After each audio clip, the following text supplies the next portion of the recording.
Hello friends, एक बार फिर पहलवान गुरुद्दीन ग्रुप ऑफ कॉलेज के यूट्यूब चैनल पर आपका स्वागत है। मैं संध्या राजपूत, हिंदी प्रवक्ता, हिंदी विभाग, Pahalwan Guruddin group of college, Panari, Lalitpur. दोस्तों, यदि आपको हमारा वीडियो पसंद आता है तो प्लीज हमारे चैनल को लाइक, शेयर और सब्सक्राइब जरूर करें और अपनी पढ़ाई को जारी रखने के लिए हमारे बेल आइकन को भी प्रेस करें ताकि हमारी नई वीडियो की नोटिफिकेशन आपको सबसे पहले मिल सके। आज हम जिस टॉपिक पर चर्चा करने जा रहे हैं वह है बीए प्रथम वर्ष प्रथम प्रश्न पत्र के लिए बहुत ही महत्वपूर्ण और उपयोगी है। आज के हमारे टॉपिक का नाम है माड़ोगढ़ की लड़ाई। यह माड़ोगढ़ की लड़ाई नामक जो शीर्षक है या जो पाठ है, यह काव्यश्री नामक किताब में दिया है। तो जो यह प्रथम अध्याय माड़ोगढ़ की लड़ाई, इसका अर्थ मैं आज आपके सामने प्रस्तुत करूंगी।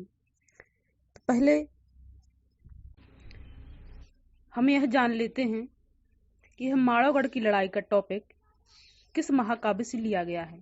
तो दोस्तों, आपने आल्हाखंड नामक महाकाव्य को तो सुना ही होगा, जो जनकवि जगन द्वारा रचित है।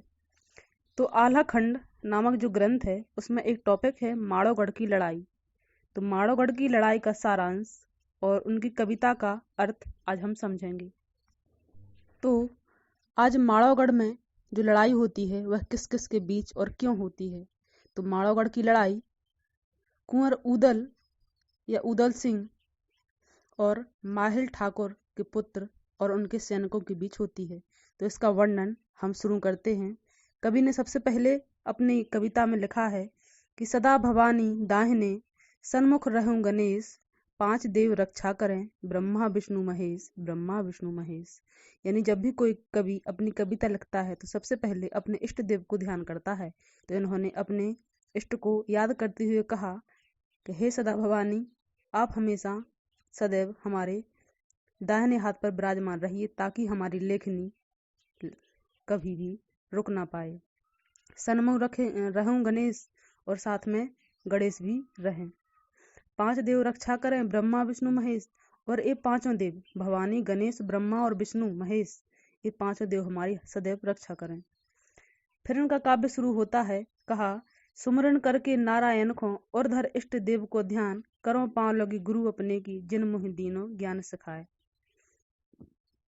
मैं उस नारायण को याद करता हूँ, सुमरण करता हूँ और अपने इष्ट देव को भी ध्यान करता हूँ और उनकी पांव लगी करता हूँ। इसके बाद मैं अपने गुरु के चरण को स्पर्श करता हूँ जिन्होंने हमें ज्ञान सिखाया है।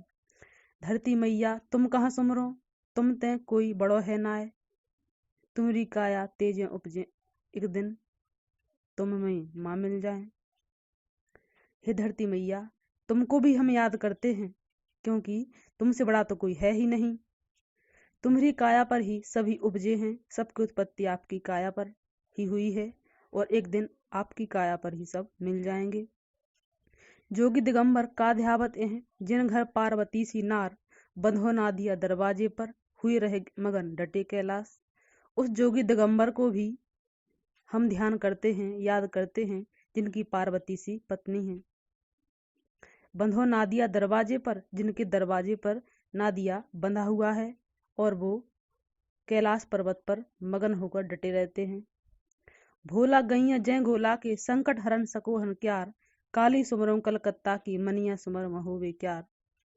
हम उस भोले को याद करते हैं जो सभी के संकटों को हर लेते हैं और उस काली कलकत्ते वाली को भी याद करते हैं जो संपूर्ण महोबा की और संपूर्ण संसार की रक्षा करती है। मातु सरस्वती तुम का सुमरऊं, मेरे कंठ विराजूं आए। हे माँ सरस्वती, हम आपको भी याद करते हैं, हम तुम्हारा भी सुमरण करते हैं। हे माँ सरस्वती, आप आकर हमारे कंठ पर विराजमान हो जाइए। हिंगलाज की मातु शारदा, भूले अक्षर देव बताए, नीम सार पंडन को गैया, तरियन तमर गोमती नाय। हे हिंगलाज की माँ शारदा, हे हिंगलाज में विराजमान माँ शारदा, हमें भूले अक्षर बता देना क्योंकि आप तो ज्ञान की दायनी हैं, आप ज्ञान को देती हैं। काल सने असने का सुमरऊं, सहरा मऊ कालिका माई। हे काल से निर्वारने वाले हे प्रभु, हम आपको, हे कालिका माँ, हम आपको भी याद करते हैं। बाएं से आइए बाल के अंगद, दाएं से अंजनी के हनुमान।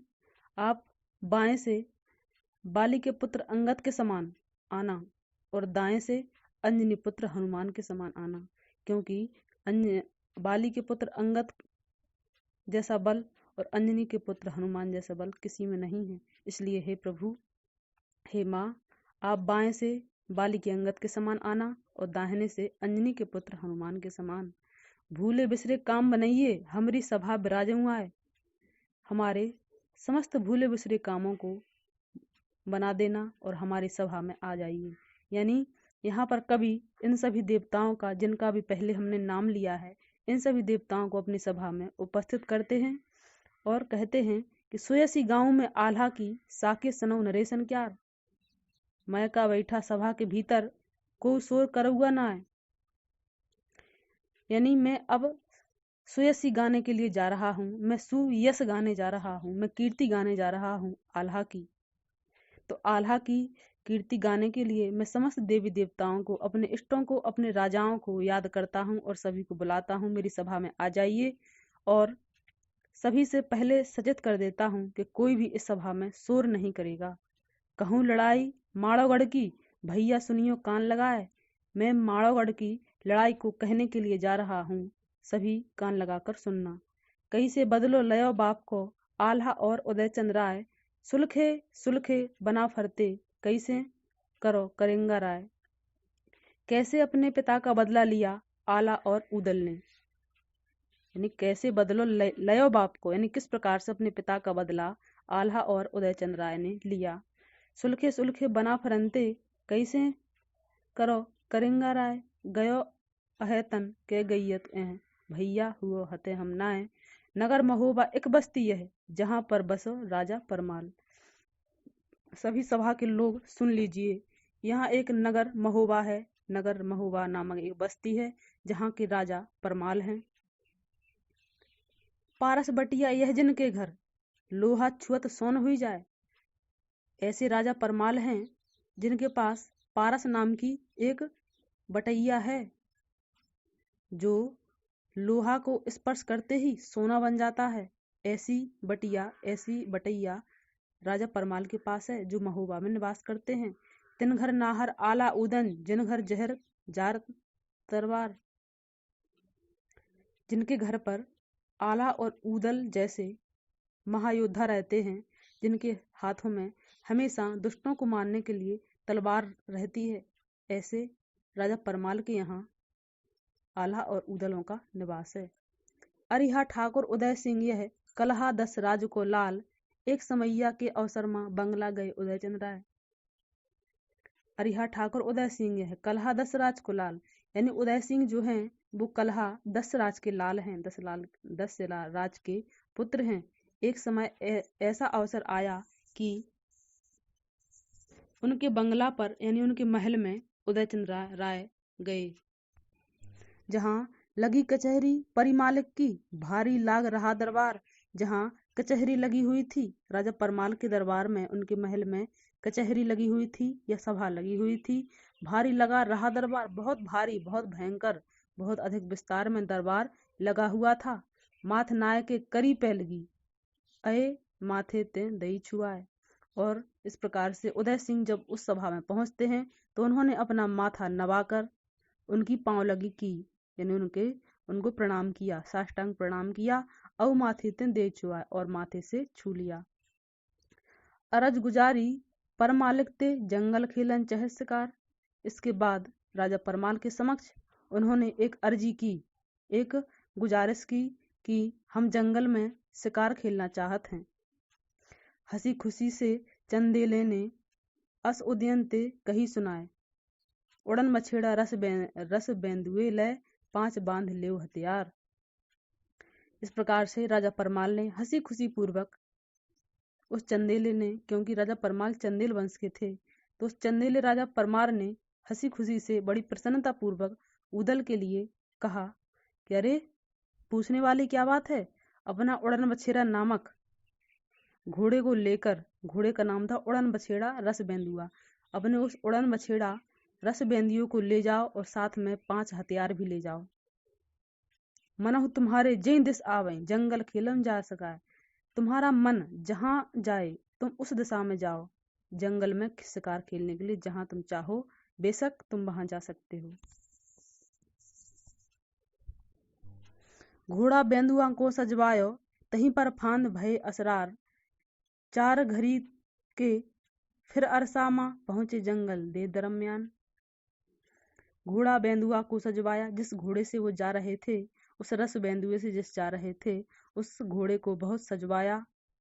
उसी पर फांद कर वो सवार होने वाले थे। चाहे घरे फिर असामा पहुंचे जंगल दे दरम्यान। इस प्रकार से वो कुछ घड़ी बीतने के बाद, कुछ समय बीतने के बाद वह जंगल में उस घोड़े पर सवार होकर पहुंच जाते हैं। फर फर फर फर उड़न बछेड़ा जंगल ढूंढत फिर शिकार। और अपने उस उड़न बछेड़ा को यानी अपने उस घोड़े को फर फर फर फर दौड़ाते हुए जंगल में शिकार ढूंढने के लिए पहुंच जाते हैं।